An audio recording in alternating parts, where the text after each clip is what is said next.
All right, Crossroads Sports, the crossover, limited edition, the Yeah, crossover, yeah, but uh, special limited edition. yeah, John, how you been, man? How was your week? We didn't do a Crossroads Sports radio show this week. Schedules were hectic.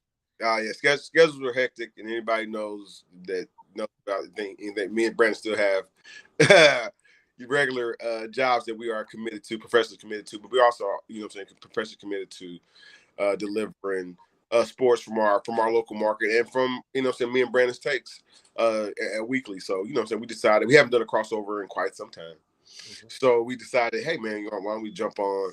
As we are in a more visual world anyway, why don't we jump on and kind of go down the list of lines? In a micro, a smaller, condensed version of the show. This is, just trying to tackle tonight. So, without further ado, man, hopefully, like I said, hopefully we get some, some folks to kind of chime in and, and join the conversation as well. But like, man, without further ado, man, what's the hot topics for tonight? Yeah, absolutely. If you want to go ahead and share your stream, John, onto your account, that way you can, we'll get your viewers as well. Tonight's show, quick 30-45 minute show tonight, just to hit some news and notes. Uh, Indiana Pacers. I got a few Indiana Pacers news and notes. Um, Chad Buchanan, the GM. By the way, I about sliced my thumb off last night. So Chad Buchanan, GM, says we'll talk Pacers because his comments about Halliburton being the next Reggie Miller. Live, Whew, let's live. pump them brakes. I mean, our boy's birthday was just yesterday. We'll talk that. College football, John. Week 0 is this week. We're not going to do any bets or picks for week 0. Tanner is on board starting next week. Week 1, he says he's taking the title this year, and you're beating your jabroni ass. That was his word. Um, we've got Colts update. Colts game week 2 or week 3 of the preseason coming up against Brady and the Bucks. I'll be at that game. And then Colts hit a little bit of an injury bug as of late, so we'll Yeah, talk that here shortly. Steelers, quick Steelers talk, and then NBA, the Brooklyn Nets, uh, the Kevin Durant, Kyrie Irving saga looks like it's came to a end, while the Lakers saga has picked up. So we'll talk that, and to finish off, I just want to talk a little AEW WWE wars. I talked with 2 other people today, and the war. tide is just it's turning. It's back to the WWE. So we'll talk that more. We'll take your questions, your comments on the Facebook page, on the Yep. YouTube as well. We got it all going tonight. John, let's dive right in first. I want to talk Indiana Pacers before we go football. Okay. Indiana Pacers, John. Chad Buchanan came out and said, quote, Tyrese Halliburton is going to be the next chance. There's a good chance to be the next Reggie Miller. He's our centerpiece of the franchise. Boy, for a young gun, that's a lot of pressure. You call it trying to go at the goat. That's a lot of pressure. And then what does that say about Miles Turner's time and tenure that's left with the Pacers? You know what I'm saying? It's I don't know, man. There uh, in all facets of basketball, I feel like college, professional, we're always looking for the next. You know what I'm saying? And when you say I'm gonna go a different route, which you thought I was gonna dog the kid, I'm not. When you say like, Of man, course not. who could be the next Reggie Miller? You know what I'm saying? I know never won a championship or whatever. We know all those things, but man, a lot of great playoff moments.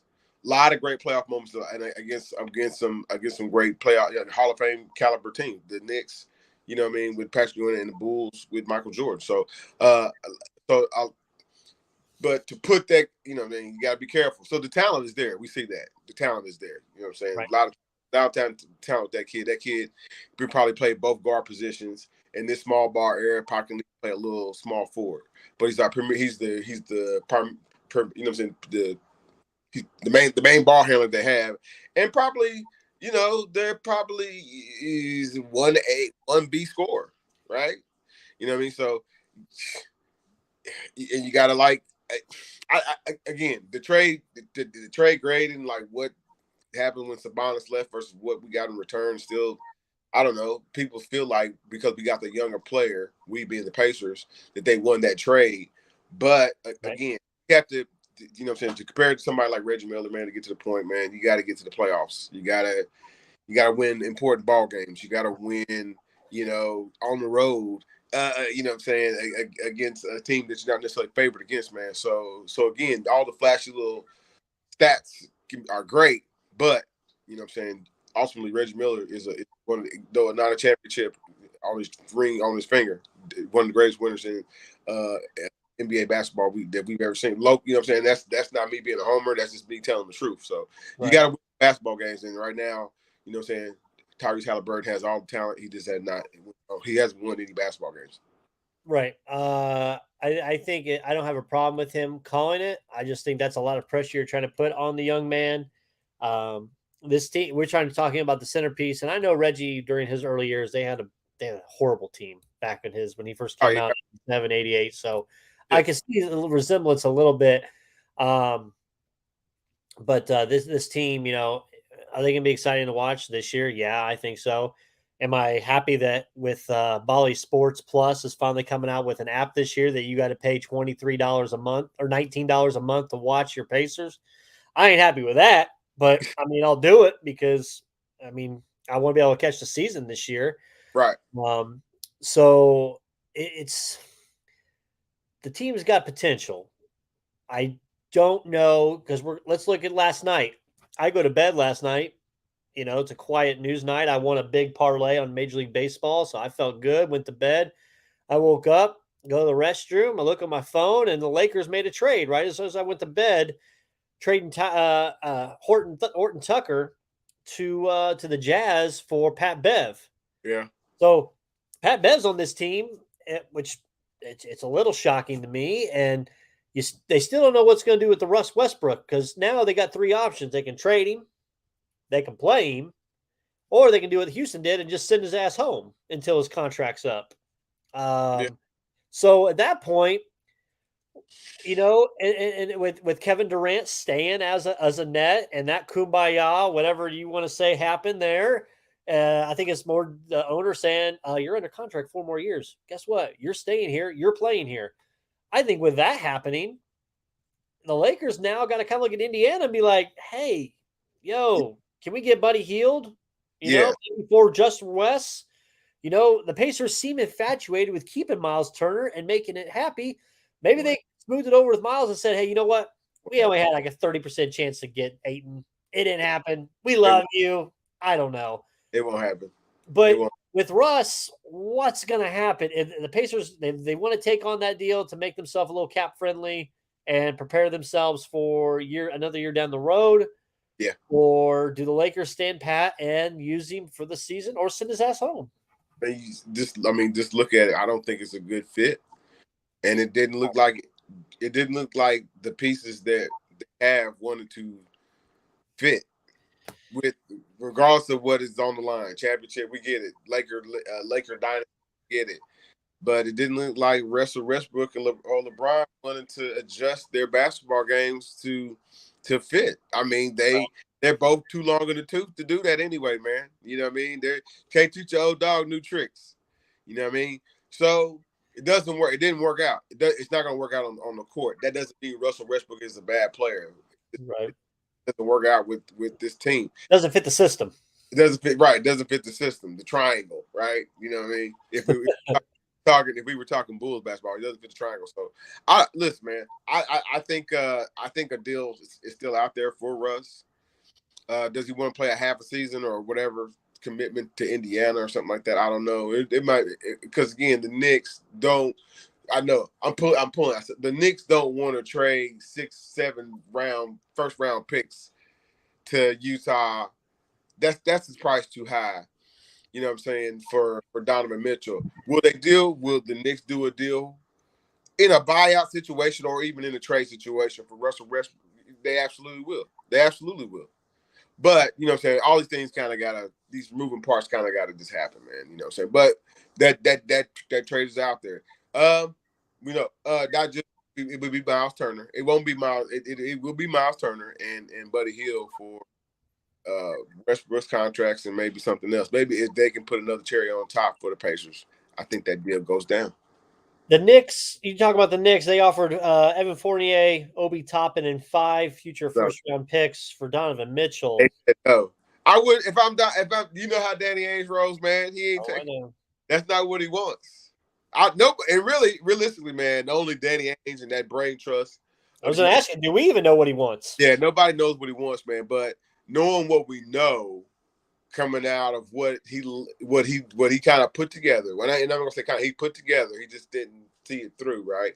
Right. Austin, what I'm saying, Danny Ainge scouts NBA drafts, what I'm saying 3-4 years down the line. So there's probably 2 or 3 players he's already has his eyes on, collegially or even internationally, that he would like to bring into. Brandon, these basketball places like the Pacers, Indianapolis, the Utah Jazz, in Salt Lake City, and even in like I'm trying to think another big city that's kind of comparable to even like Dallas. You have to Dallas and Denver. You have to like homegrown your basketball culture. You know what I'm saying? You have to make sure and definitely hit on your draft picks. So I think Danny Ainge is accumulating draft picks. You know what I mean? And then knowing that he wants to get guys that want to stay with the franchise. He's not ready to retire. Remember, he wants to Right. get the franchise. So how do you do that? Well, you get guys young and you grow them into your culture. Yes, Salt Lake City. Yes, Salt Lake City's not Las Vegas. It's not, what I'm saying, Right. California. It's not Los Angeles, but we know Salt Lake City to be a great basketball town. The fans there from the John Stockton era and the Karl Malone era to even some of the lean years they had when Jerry Sloan was knocking heads with Deron Williams. You know what I'm saying? Those are some great teams that and guys can become Hall of Famers and All Stars out there. Basically, that's what I'm trying to say. So, you know what I'm saying? So, but like, Danny's just looking for more of that, not necessarily looking to get Obi again, man. No shade, no disrespect to Obi Toppin. Not necessarily get Obi Toppin. We kind of know what Obi Toppin is right now. You know what I mean? So, As Mike Kelly said, Danny Ainge is the used car salesman of the NBA executives. oh man, I like Danny Ainge's style, man. I think he picked. If anybody remembers the draft where he drafted Romeo Lanford, I think Romeo was like pick number 14. I mean, they just had luxury. They had a luxury of draft picks that year. They You know, did. so anybody, I know people try to hope, but like, dude, he's the one that fooled everybody and drafted Jason Tatum with pick 3. You know what I'm saying? Or pick 6. Yeah, pick 3. When he probably should have been the number 1 overall What do you pick. think real quick, what do you think of Jason Tatum with his sorry excuse? Well, I was playing with a bro. Dude, I don't want to hear that now. Like Oh, after the maybe fact, during the finals, but not now. Like that just sounds like sour grapes and excuses. no, Jason Tatum got. He knows he has to know.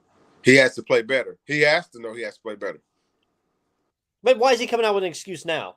Like we're I two don't months out. know. People ask him. I guess Almost 3. people ask him. It comes up in conversation.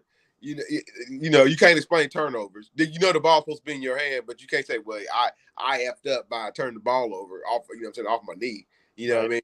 mean? You can blame. Oh man. Oh, by the way, my fibia was my fibia wasn't. Oh, by the way. You Okay. Last thing basketball wise, since we're kind of out of season, but the news is good. The Nets are no longer looking to trade Kyrie. We got Kyrie, kumbaya. We'll keep you. The yeah. Nets, Durant, they had their kumbaya. KD, it's all good, man. We're pushing forward. We put out a statement.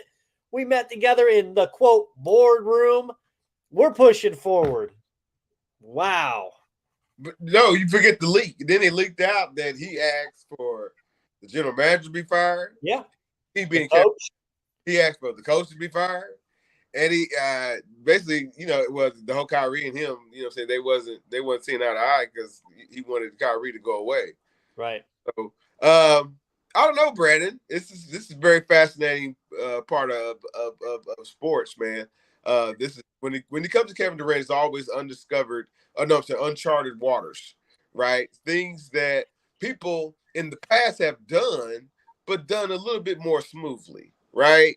People have gotten guys fired, coaches they didn't like fired, just a little. It's never, what I mean, but it's smooth. It's not played out as much drama, you know what I mean? But like, nah, man, Kevin Durant, That's not. I listen. You know what? Truth told, Brandon, there was nowhere else we could go. The price tag was the price tag. We want an all-star in return. Well, Kevin Durant, can you really trust him to be your number one at this point? I'm being for real.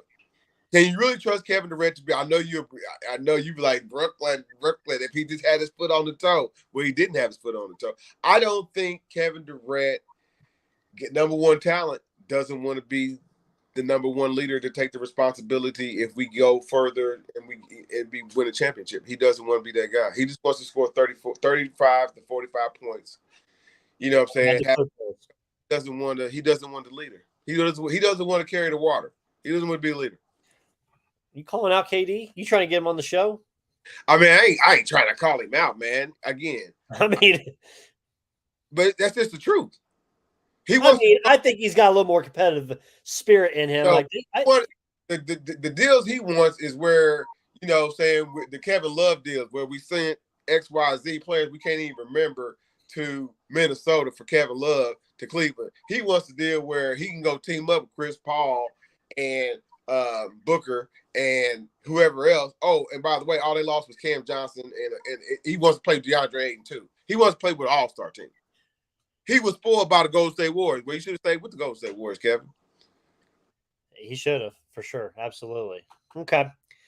Let's dive in. NFL. Colts, John. Colts lost to the Lions preseason last week by 1. Went for the conversion, didn't get it. Colts this week have Tampa Bay and Tom Brady. Brady is back with the Bucs after his little vacation with Giselle. Brady is playing this week. Colts are going to play their starters first half and see where it goes. Colts got hit with a little bit of injury bug this week. Play got hurt. You've got the punter, Rigoberto Sanchez. He's out. Torn Achilles. Yep. In the back, some random punter in now and holder as well for Hot Rod. You still got Darius Leonard out still. Don't know when he's going to come back. He's hopping around, running around at practice and everything still, and there's no timetable for him. You've got this game, and then we're soon up in 2 weeks going to Houston, week 1, where you are 0-8 with your last 8 years on week 1s. A week on openings, correct? They are 0-8. Right. What are your thoughts on the Colts as we're approaching the season? You bring up a lot of facts, man, but you also leave out a lot of facts, Brandon, as you like to do. What would I leave out? I mean, there's some positives they've had. Okay.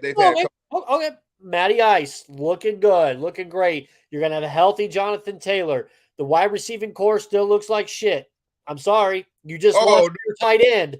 You lost your rookie tight end out for the year with a torn ACL. Tight end's not looking good. I mean, T.Y. Hilton's doing exactly what you're doing right now. Sitting at home, probably doing a podcast. I'm glad. See, this is how I fiddled you. I wanted you to talk back because I know you don't respect the tight end core, but you have to now because now they're going to let T.Y. Hilton. They're going to see where are you at in your. Are you in shape? Can you get it? Can you get in? Because this is it. This is his last opening.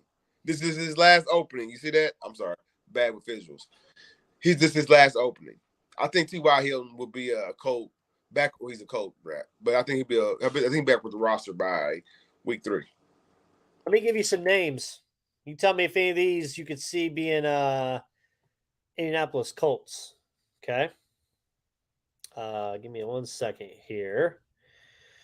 Oh, let's see. Here's your players. Will Fuller, coming off an injury. Hasn't been the same since he left Houston. He was in Miami.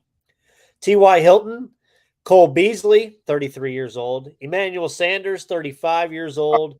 Possibility. Deshaun Jackson, 35. Danny Amendola, 36. Oh. Odell ain't coming here. People just need to realize you ain't get him anyways till November. D. Westbrook. I'm looking at some of these names, John. I ain't seeing many that are. Are you faltering? Necessarily, you concerned? I'm a little concerned. I am concerned. I'm really concerned about special teams. But on which side of special teams?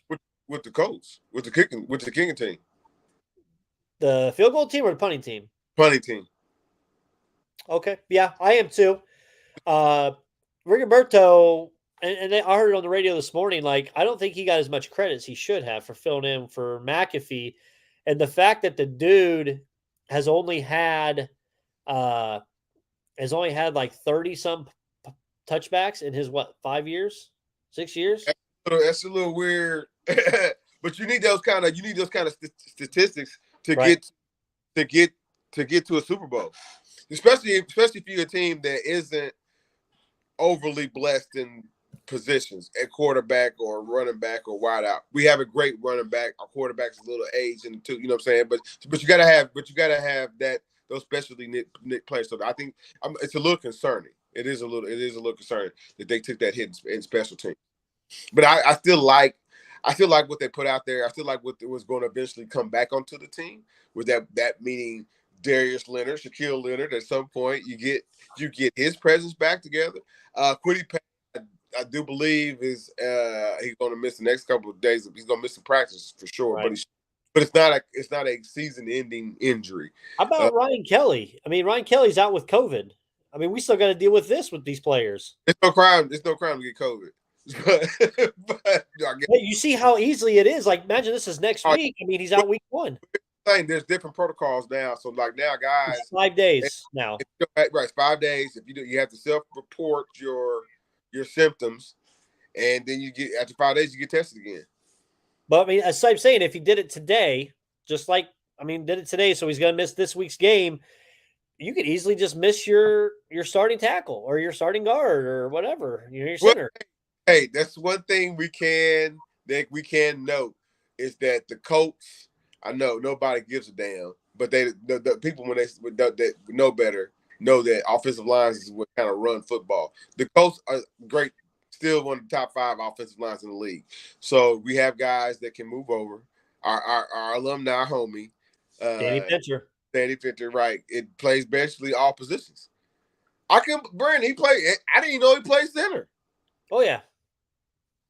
You know what I mean? He played last year for Kelly when he was out with the child issue. Yeah, so Danny Pinter is like a a Swiss Army knife. So we have other, and it ain't just him too. He's just he's just a standout that does it. Okay, we'll talk more Colts preview next week as week 1 comes around. Or at Houston week 1. Well, I was hoping we had we had a little time to talk about. Well, I don't know because that was supposed to be for the podcast. We were supposed to talk a little NFC North. We were supposed to talk Chicago. Oh, we'll get them. And we'll got them next week. That's cool, man. I know we got some rabid Bear fans think I'm getting ready, piss on the Bears, man. I'm not. What's up with them? I hope we don't I mean, I know my guys listening and watching right now, but hey man, those scumbag Bengals, they hitting people with helmets in practice. Scumbag. Come on now. They had to hit Aaron Donald because they lost the Super Bowl. Come on, man. Bengals are going to bangle, I guess. Well, the NFC, that's the AFC North. Steelers worried about the Bengals, huh? Hey, is your boy going to get a new contract? I want to leave like a minute and a half question. Lamar. I can't say anything good about it because he's a rival. I don't understand what the holdup is. I don't understand what I don't. What's real money in the NFL anyway, right? So what is they're trying to find his value? I guess is it Kyler value? I don't know. 238. It's not Deshaun. It's not Deshaun value. It's not Kyler value. No, he's not. So like I when I looked at it, anybody goes back and listen to some of our old shows, I thought Lamar Jackson should be living like $190 million world, right? But then what's my guy from Buffalo got his contract and it was over 200. Okay, but wait a minute. Statistically, Josh Allen might have a better pass. He does. He has a better passing rating than Lamar. But what Lamar has is W's, MVPs, and they got just about amount of playoff runs. You know what I'm saying? They do. It's very mirror image when you come to their other statistics. He got more yards. Absolutely. They got about the same amount of touchdowns because not only do you include the ones that Lamar passes, you also include the ones that he runs for. Right? I get it. You got to play a special kind of brand of football to make Lamar go, to make that offense go, but he makes it go. They offered him the second highest paid quarterback contract, John. He can't. He turned it down. He's not. Well, that's shame on it. Again, I'd have to see $230 million. How much? 230. Then he thinks he's gonna get Patty Mahomes money. That's not gonna happen. I mean, the Super Bowl. You got to get to the Super Bowl. See, that's what happened. Like Patrick Mahomes, under his rookie deal, still third-year player, I do believe, right? You think it's maybe that the Ravens just don't feel that with the way Jackson plays that he's going to hold up for a big long contract? I think that's it. They are very. I mean, again, I know you don't like saying it, but I will. The Ravens, when it comes to player personnel, you know what I'm saying, they either hit, you know what I'm saying, in the park, you know what I'm saying, in the park double or a home run, it feels like. You know what I'm saying? Who do they really mess up on as far as bringing into their organization long term? I said long term. So they just don't want, they probably don't want to agree to the years of the contract. I think that's the case. But like, I don't know what I don't know what the problem is. This, you know what I'm saying? It's the quarterback hungry league. You don't want him on he's better than, what's the guy? That's the one dude. He went through all that free tagging. My guy, Minnesota. Oh, Cousins. Yeah.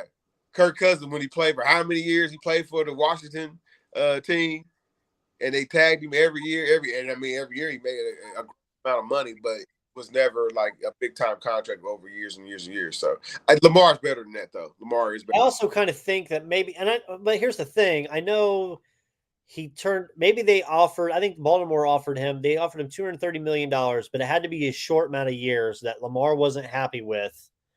But maybe it's Baltimore also saying, well, hey, man, the way you play, your reckless style, like, we'll pay you, but we don't want to give you the years. And if you look at it, they've been burnt the last couple of quarterbacks by injury bugs to shorten their stint there. Joe Flacco and Lamar Jackson. So that's kind of where they're sitting at right now. Right. He's not like, so again, everybody's looking at each other, waiting for the first one to blink, man. I think at some point Lamar come to his senses and he'll sign the contract. He doesn't want to be tagged. That doesn't make sense. He doesn't want to be tagged. Yeah. Week 0, college football starts this weekend, John. Actually, we got preseason NFL game tonight. I didn't realize the Chiefs and the Packers play tonight, but we got first week 0. I'm excited. I went through, John. I kind of gave you a preview, and I put it up on the Facebook page. I saw a little bit of it. Yeah, I put my Big Ten predictions for the year. Look at Reed's graphic, y'all. Yeah, I don't know if I can get it up there. So, and I got the standings there. Yeah, what everybody is. Hey, I guess what else I got? I'm working on it starting tomorrow. SEC football right there, just for the SEC conference. So that'll be fun to do. Big Ten, John. I've got Ohio State basically running the table, 12-0. They're going to win the Big Ten championship. I've already got that set. Don't tell them. I've got Michigan 10-2, 7-2 in their conference. Okay, they're 2 losses in their conference. I got them losing at the Buckeyes, and I got them losing at Iowa. I just think they go to Iowa, and I think they lay an egg up there this year. So I have that in the East. The West, and I'm glad my things are kind of what I'm also hearing is that there's a lot of options in the West with Wisconsin, Iowa, Purdue, Wisconsin, these teams. West is wide open. The Boilermakers take on Penn State a week from tonight. I'm going to be there. John, are you going? They got to be a real team, man. They will. But here's my thing. I did my predictions. In order to win the West, Brandon. I had coming out of the West? You got Purdue coming out of the West? No. Oh, I'm sorry. who I have coming out of the West. I got them coming out of the West at 9-3 this year, 7-2 in the conference, going to the Big Ten championship and then getting waxed. Who? And they play this weekend over in Dublin, Ireland. For some reason, through my schedule, sign me up, people. I'm a Nebraska Cornhusker this year. I believe in them for some reason. Stop it. John, I believe in Nebraska. I believe in them. Why are they playing in Dublin? I'll figure that out. Why are they playing? All the same ways in Northwestern is. Let me tell you this. Give me this.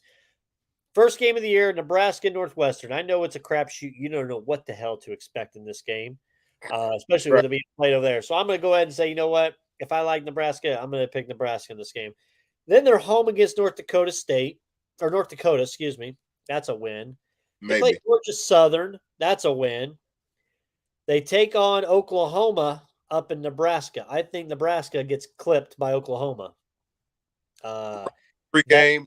No, this is year transition for Oklahoma. But go ahead. I got Indiana. I got them beating Indiana. By the way, sorry, IU fans. I got you 2-10 and 0-9 in the conference. Oh man. I got them beating Rutgers, losing at Purdue, wins against Illinois and Minnesota, both at home, a loss at Michigan, a win at home against Wisconsin, and a win at Iowa. I think that is going to be the two games for Scott Frost. They're going to make and break him, and I think they're going to get that team going by then. That's my sleeper team this year is Nebraska. I think that's going to be a good game at Purdue, but we're going to be there. I'm going to talk to Scott Frost in that post game.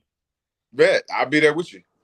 But no, man, there's no way they're going to. I don't know, Brandon. They win the West. Year. The program needs it. They had losing seasons last how many years? And the man just got this past offseason, just got an extension. They finally have a quarterback. I'm rooting for you, Nebraska. But they finally have a QB. I don't think you can do it the way you're currently doing it. They're my Big Ten sleeper of the year, Nebraska Cornhuskers. All right. We have the toilet and we have the pedestal. Remember that year we did this for college football and I had Nebraska in the shitter every year? Not this year, baby. Cornhuskers. This is their year. 9-3. Let's go. He's all in. All in. Speaking of all in. Come back. Come back. What's your thoughts? College football this weekend. I mean, there's no serious game. The only game really is this game here on Saturday at noon, but Brandon, the only one I really have scouted is the one. It's not this weekend. It's the one next weekend. Is Boston versus Tennessee. Obviously, with you know what I'm saying, me being a Ball State alumni, I gotta keep. You know what I'm saying. Then us having media duties and whatnot to go down and got up to Muncie or whatnot. But listen, Tennessee feels like they're throwing their hat back into the SEC competition. So you know what that means? They're overlooking a little bit Ball State, right? That's basically what they're doing. I heard a couple of reports out of Tennessee. The second game is against, I do believe, Pitt. I think they played Pitt the second game after Ball State.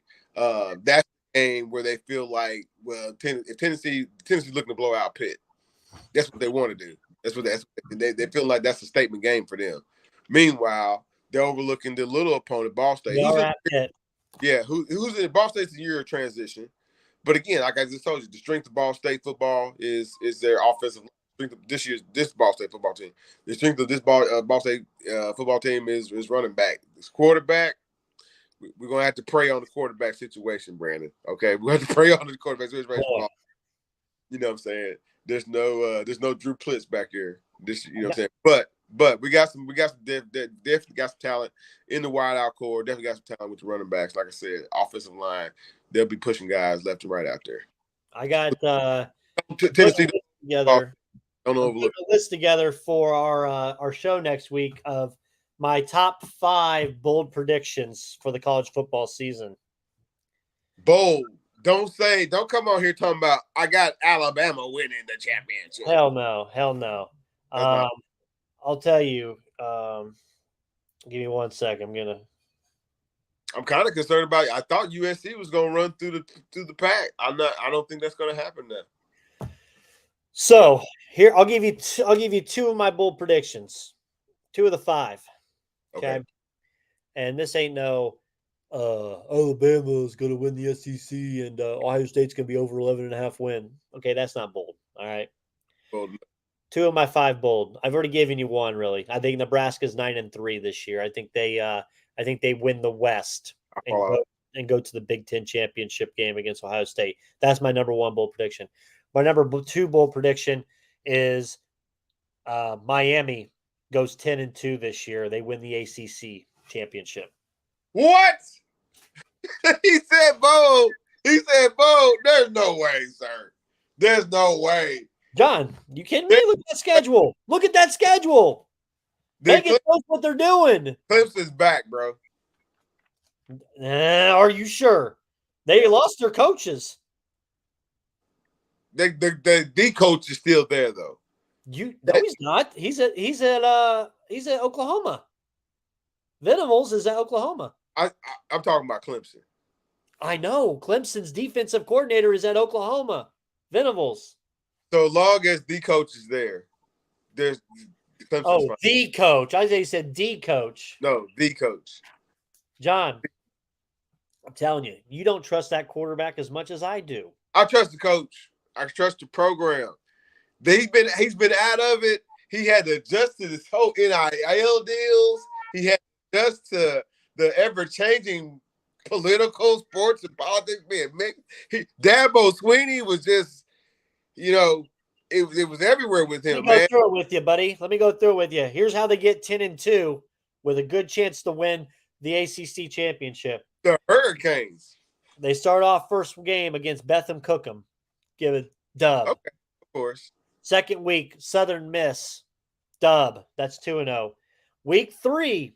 This is where I think they get their first loss. Week 3 at Texas A&M. Nah, they ain't beating them.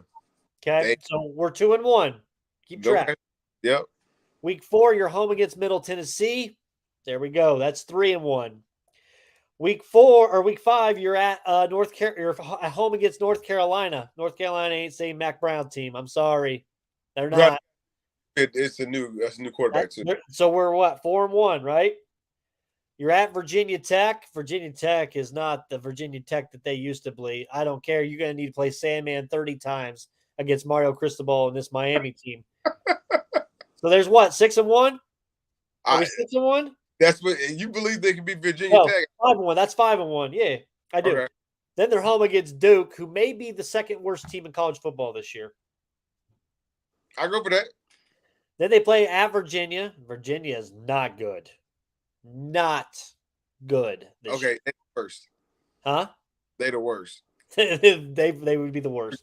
Worst. So right there, we're 1, 2, 3, 4, 5, 6, 7-1 so far. You're playing at home against Florida State. It's a home game against the Seminoles. So I'm giving them that advantage, them being at home. That puts you 8-1. Okay? Man, they not going. No, sir. John, then you go to Georgia Tech. Who do they have? Roman Reigns? I mean, come on now. They used to. Okay, no. So there's 9-1. They're not going. And then you're at Clemson. So there's your L. Stop. And then you're at home against Pittsburgh to end. There's 10-2. You go to the ACC championship. You extract your revenge against a Clemson team who thinks they're all and mighty, that they just beat you 2 weeks ago, and Miami clips them. There is one of my 5 bold predictions. Hey, you don't have to like it, but you wanted bold. Guess what? I'm giving you a bold prediction. Okay. All right. Do you got any more? I'm gonna do a little spoiler or a little teaser here. The other 3 bold predictions, you're gonna have to tune into the show next Wednesday night. There you go. To get my bold prediction, my other 3. And I want 5 bold predictions from you for next week's show. For college football? For college football. 5 bold. I don't want to hear Bryce Young's going to win the Heisman back-to-back. I don't want to hear Indiana Hoosiers 4 wins this year. Nah, man. Yeah. I got one. Yeah, I know it. I'll get it together. Okay. I'll get it together. Listen, I'm going to track these 2. I got them on. I want to post a note here. Nebraska 9-3, and I got Miami winning the ACC title, going at least 10-2. Got Frost fired. They might be. There was somebody else I wanted to talk about. Let me see. College football wise. Yeah, I'm going through my book real quick. I got to get you that book, by the way. Still, I need to get it to you. What book is that? That extra college football Phil Steele book I got. Oh, okay. Um, I mean, we'll talk about the teams, but I got Cincinnati this year. I got a little bit of talk with them. Be good. They still be good. Still good coach. Luke Fickle. Still good. Culture. Yeah, Definitely gonna be a year transition for them though. But they picked up some guys in transfer portal. they did. They did. Yeah, I don't. I mean, Clemson's gonna be all right, but they're not gonna be. Clemson win the ACC, right? Great teams don't falter like they did last year. Well, hold on now. Hold on now. That's bad. That they fell off. You can't put them in the same rank as an Alabama or an Ohio State. They got a year like that. They beat Alabama though. Not last year. No, not last year. Last year Georgia beat Alabama. And who wanted that? I mean, you lost to Pittsburgh. You lost to it. By the way, NC State's gonna be another good team in the So ACC. we also know Pittsburgh had a professional quarterback playing for them last year. They may have the rookie of the year playing for them. That's you know what, Brandon. I'm not. I don't cheer for Pittsburgh in any shape, well, form. No, you hate them. But I cheer for my personal scouting, man. And I think both of us, you were kind of more realistic on where Kenny Pickett would kind of fall in the draft. I was like, man, why is he falling? Like, what are you looking at? The tape says that he can play. Y'all worried about the little man talking about he got little man hands. The ball still got to get thrown if it hits his target. If you know what I'm saying, if he's you know what I'm saying, a thinking man's kind of quarterback, which is all by all reports. I know we supposed to be talking college sports, but you know what I'm saying, you brought up Pitt, but like that's just silly, man. Brandon, like we need to get paid to scout because again, I knew he could play. He should have been from what he might be the starter, right? But I think they're going to go with Trubisky because, of course, they pay Trubisky all the money to come in. But if Trubisky looks like horse crap after 2 or 3 games, Kenny Pickett's going to be the starter.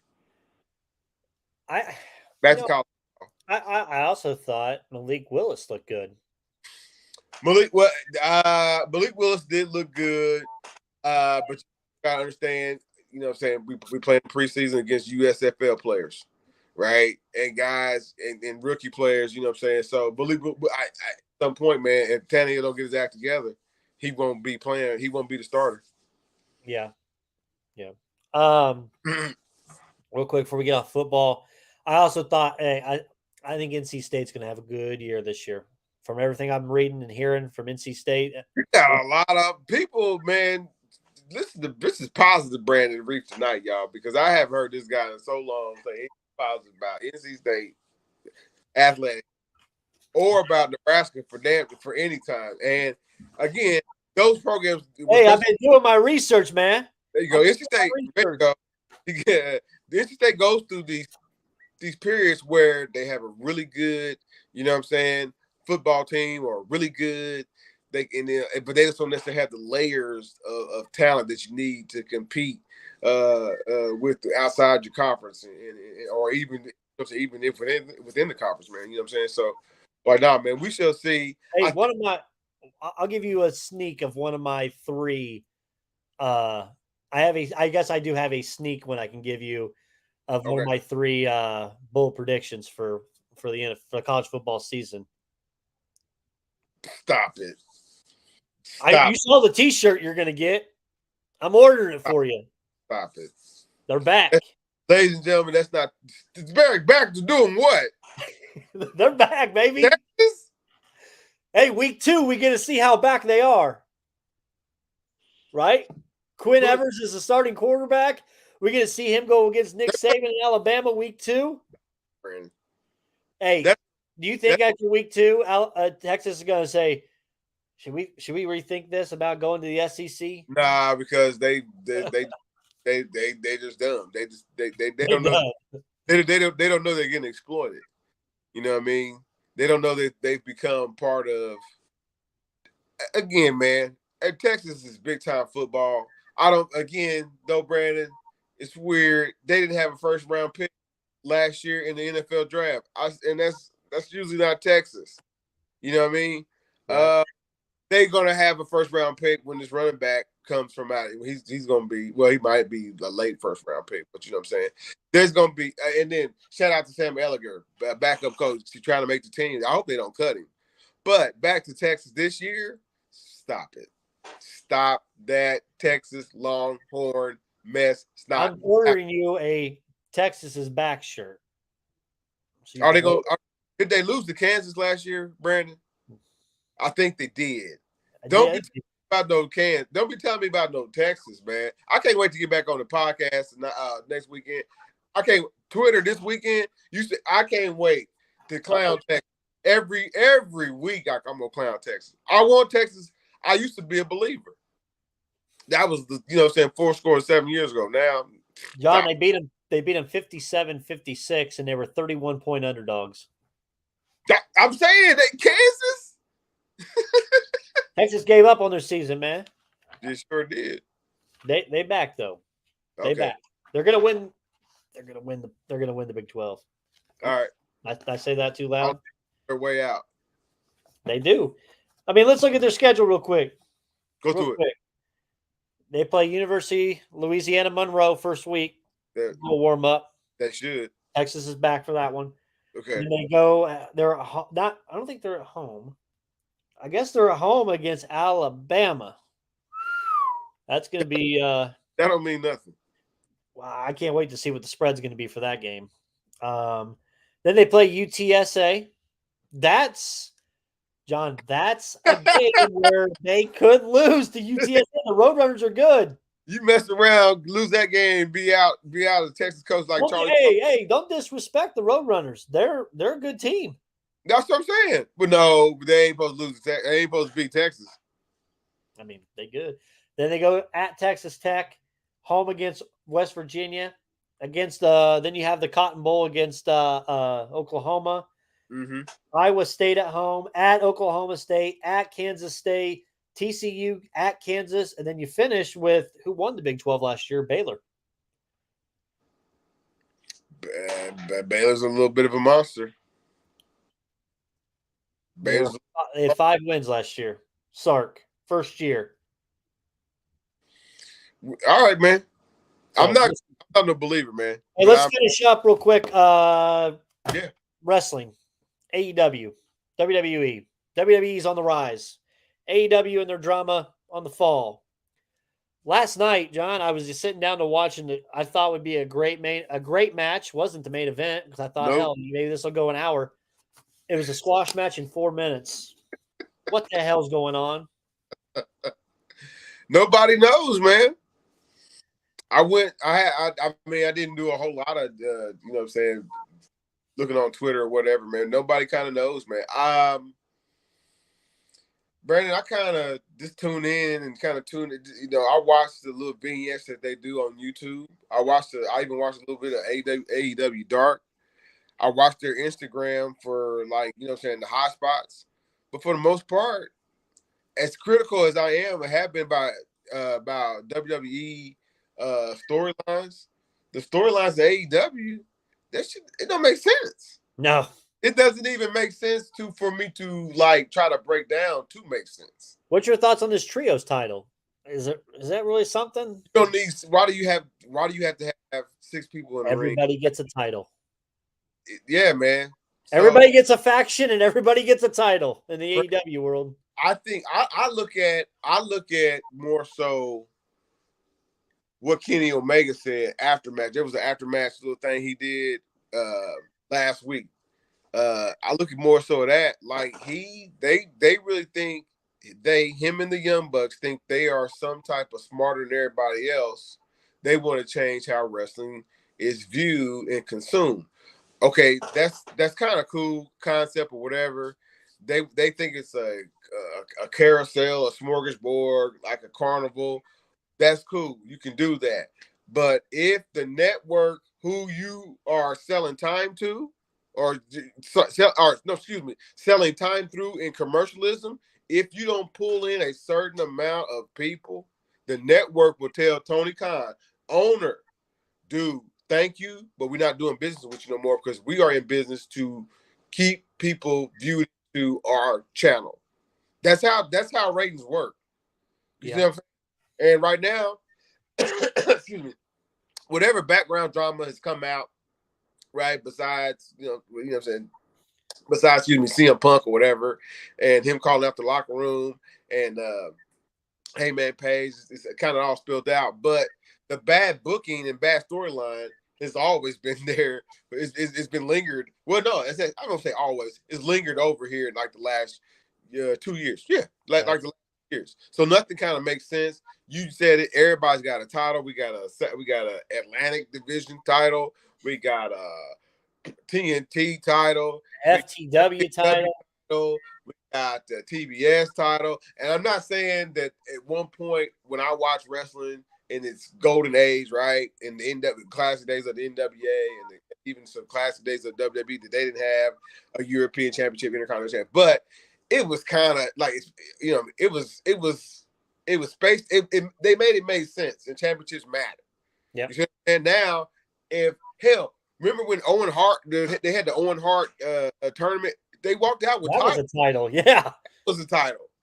So man, no, people like titles. People like the titles, the fake titles, but they kind of have to mean something when you have multiple champions, guys winning titles. So like, man, there's a lot of people, just a lot of upset. As far as AEW is concerned, fans are upset with the booking. We don't understand it. Guess what? The wrestlers are saying the same thing. They don't understand the booking. They're All Outs in 2 weeks, or no, All Outs next week. Yeah. There's rumor that the main event is going to be a rematch between Moxley and Punk for the title. John, CM Punk had his quote injury, right? And he grabbed the other leg that he did not hit Moxley with. Ugh, bad look. Yeah, I don't get it. I called it out immediately when I saw it. Yeah, I don't get it. I don't know, Brandon. Those guys, CM Punk he's still like, you know what I'm saying? Hey, where's my man? Who's that? The voice of the reason. MJF. Hey man, you know what? We got a lot of people pissed. Like MJF sounds like he's really pissed off too. A lot of guys were come on over. Trips will take you. So how many? Oh, absolutely. How many guys do you like? Everybody was given too much power in the AEW locker room. That's what it sounds like. WCW. Yeah, everybody's been given too much power. Okay, MJF, you run your show. CM Punk, like no, instead of Tony Khan having a booker or having, you know what I'm saying, somebody, you know what I'm saying, writers do the booking. So it's messy. It's a mess, right? And now Vince is gone, but Triple H and Stephanie are running the company, and they're bringing in, you know, guys that were a part of change, right? Part of change, change of the guard. Just like, you know what I'm saying, with Shawn Michaels at one point, whether you like him or don't like him, he was part of a change of the guard. Hogan had left, Savage had left, you know what I'm saying? It was him and Bret Hart to carry the company. You know what I mean? So again, you know what I'm saying, hell, I even heard about Road Dogg getting a position back. Boy, you just need Mr. Ass back and we'll be all right. Man, Mr. Ass get back and then bring his sons with him, you know what I mean? So but like, no, man, all seriousness, man, nobody got a bigger pop this past week than Johnny Gargano. Yeah, right. Nobody. Right. He's one of like Triple H just basically bringing back all his people that he had kind of planned on pushing at some point, but he wore his old shirt from NXT the other night. His NXT people. So wrestling. That's how wrestling is, man. I hope AEW gets their act together and kind of clears up the drama because nobody wants to see one of the other companies go out of business. Nobody wants to see that. You want to see, you know what I'm saying, sports entertainment that makes sense. And right now, AEW does not make sense. Perfect. We're a month out from The Walking Dead, the final. It's over. This is over. We're getting ready. Can't wait for that. Tonight I'm watching the new Top Gun Maverick. I haven't seen it yet. We got it on. I just bought it on iTunes. So okay, we're gonna watch that tonight. Other than that, college football week 0. Little sampler this weekend. Enjoy it. We'll be back next week with a great show. We'll have Tanner joining us. College football. We're back, baby. NFL starting. Can't wait. Join us. We'll see you guys next week. Thanks for watching.